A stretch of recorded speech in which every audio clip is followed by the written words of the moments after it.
our President Kennedy. And so we have come a long way in that. And as I mentioned, 9 of my brothers and sisters also served in various branches of the military. All of my brothers were in the Army. I have one brother that retired as a Command Sergeant Major who was in Air Defense Artillery.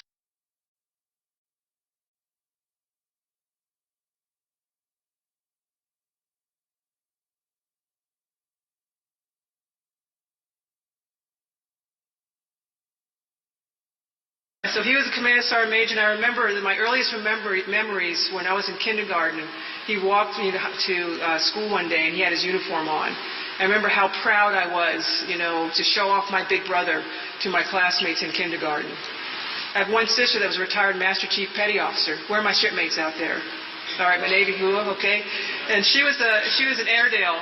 Spent some time on the seas out there. A quality control officer on the Nimitz at one point.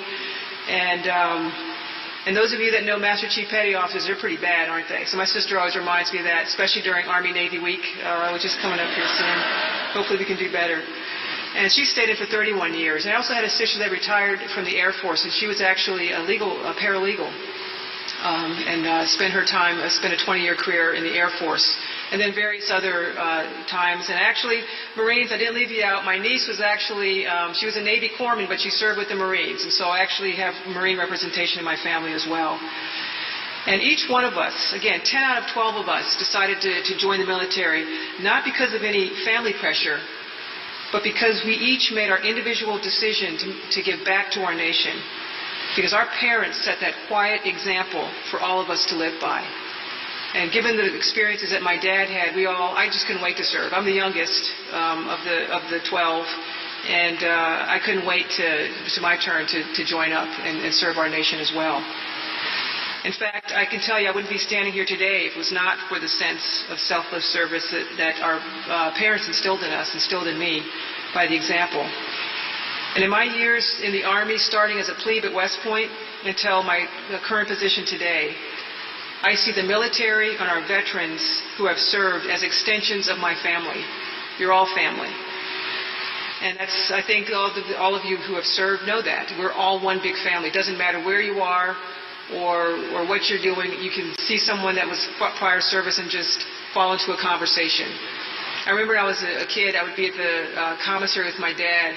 And I always remembered saying, oh my goodness, he would run into so-and-so, hey, so-and-so, that was back in 1954, weren't we back here? And so I remember I said, Dad, get the ice cream last because it'll melt by the time we get out of here, because you run into someone every aisle.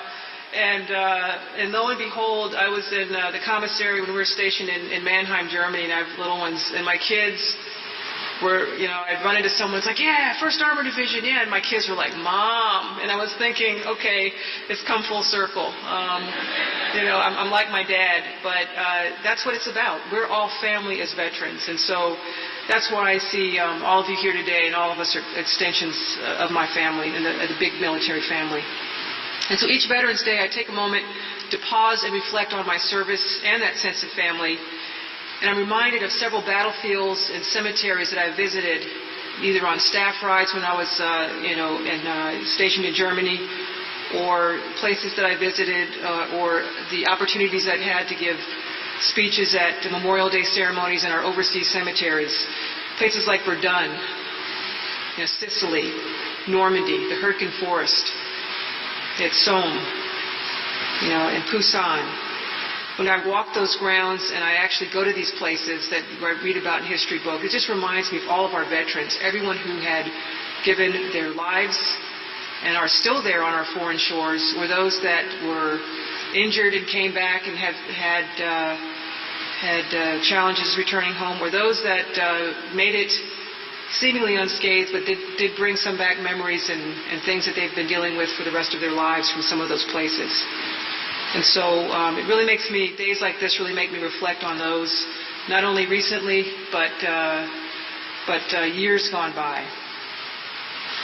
And so each day, that Veterans Day, we are remembering the moment when the guns of World War I went silent. The 11th hour of the 11th day of the 11th month.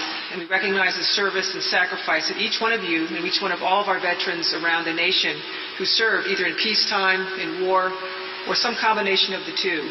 We just remember you on these days, as we should every single day of the year. And so I'd like to pause here as Madam Attorney General Lynch did, just to take a moment to thank each one of you specifically. The almost 30,000, that's a fantastic number when she said that, 28,000 veterans who are part of the Department of Justice. So you have continued to serve, each one of you. You've continued to serve our nation after your service in the military, and I thank you for that. And first, I'm going to stop and give a round of applause, and you guys applaud for yourself as well. Thank you.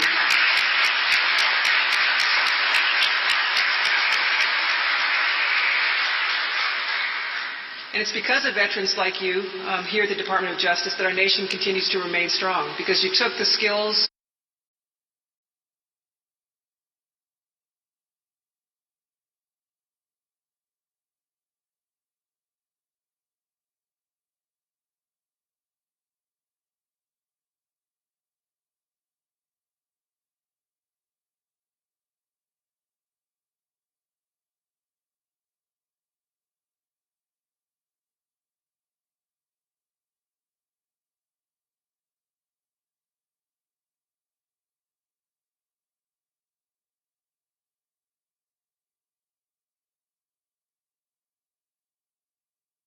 that no heroes will ever have to die again for us. It's a day to say thanks for the valor of others, a day to remember the splendor of America and those of her citizens who rest in eternal peace across our nation and the world. And it's most appropriately a day of remembrance. As George Washington is reported to have said, and I quote, "The willingness with which our young people are likely to serve in any war, no matter how justified, shall be directly proportional to how they perceive veterans of earlier wars were treated and appreciated by our nation." This is more true now, after a decade and a half of constant conflict, than it has ever been. To all of our veterans here today, and to the veterans across our nation, whether you've served on the beaches of Europe, in the jungles of Asia, on the deserts of the Middle East, or served here at home, or other places overseas, whether you proudly serve in the Army, the Navy, the Air Force, the Marines, the Coast Guard, you're part of our unbroken chain of patriots who have served our nation with honor. And there's no mystery behind the endurance of the success of American liberty. It's because every generation that we've had here, Americans have stepped forward to serve honorably in the armed forces of the United States. Every single one of them deserves the thanks and the admiration of our entire nation. The oath we take when we answer the call is special. It's an oath to, as Madam Attorney General Lynch mentioned, it's an oath to an idea. It's not an oath to a king or a queen or even a country. It's a set of principles that we take an oath to as service members. The ideas embodied in the Constitution of the United States, that's what we fight for. This makes our veterans unique in the annals of history. They swore to uphold and defend the very idea of liberty, and that to me is the highest definition of honorable. Military service in the United States is a legacy to be proud of, and to those who contribute to it must never be taken for granted. To honor our veterans, we must keep faith with them. We must continue to care for those who have been injured in the service of our country. We must honor and remember those who have died. And we must also remember those whose fate is still undetermined. And we fly the prisoner of war flag on Veterans Day for a reason. Our nation will not rest until we have accounted for every last one of our missing Americans. And so please, let's take a moment of silence to remember those that we're still unsure of their fate.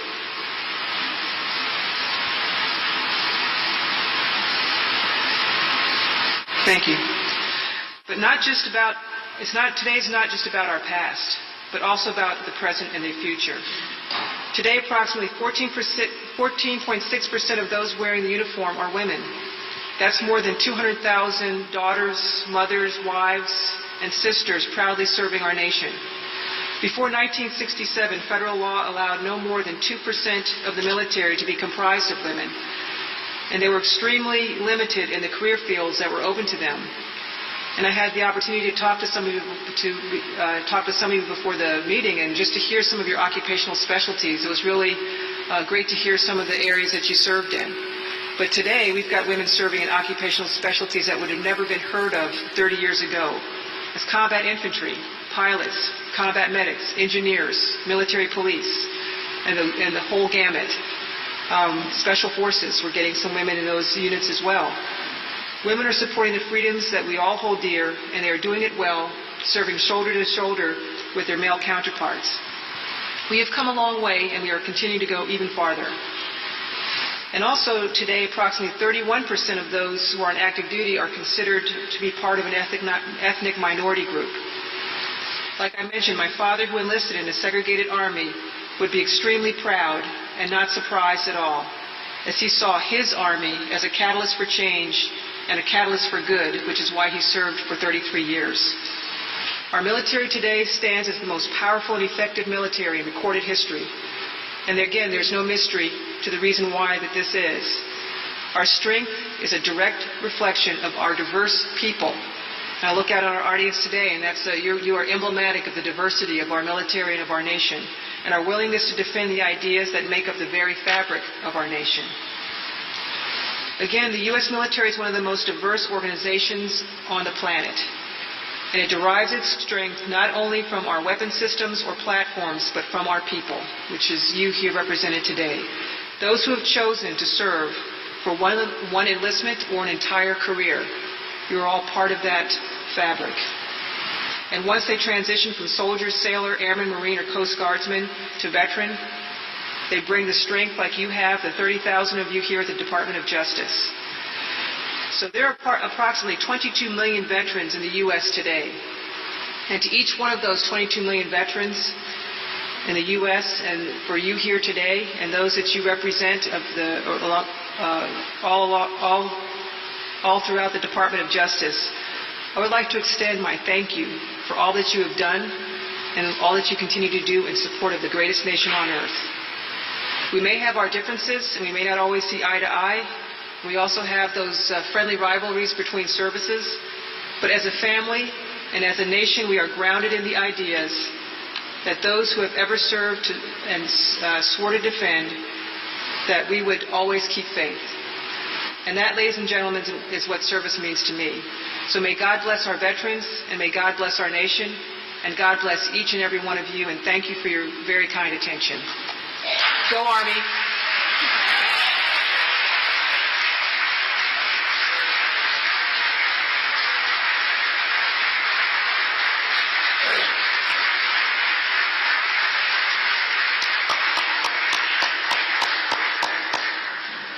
Well, I was going to say, please stand and give a hand to Lieutenant General West, and you were way ahead of me.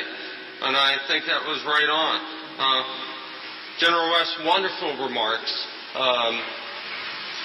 just very impressive remarks, and boy, what an interesting and impressive family. So thank you for sharing that with us. So wonderful remarks from General West this morning. Thank you also to the Attorney General for her remarks. It was wonderful to have the AG to be able to join us. Despite the schedule and the happenings of the morning, the serious happenings of the morning. I'd also like to echo the AG's remarks and thank Bill Baer, our Associate Attorney General, for being here today.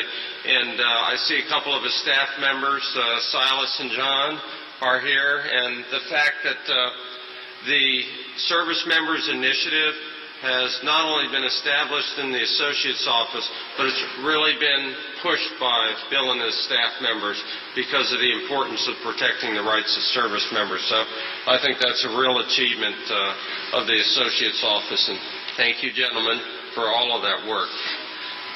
With the many challenges we face today, let us pause for a moment and take time to recognize the men and women of the armed services who are currently on active duty and unable to be with us today, and also a moment of silence for the veterans who are no longer with us.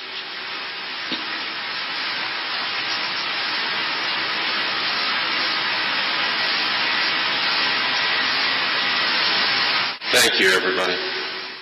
In closing, again, wonderful speaker today, General West. Thank you all for coming out. Thank you for your service to the country and to the department, for the folks who work here at the department. And let me also thank the event staff, Glenn, Cortez, Mary, the rest of the HR staff, the facility staff who helped put this event on this morning. And most of all, everybody who came out, all you veterans, thank you very much for your service, and thank you for making this a wonderful ceremony this morning. Thanks, everybody.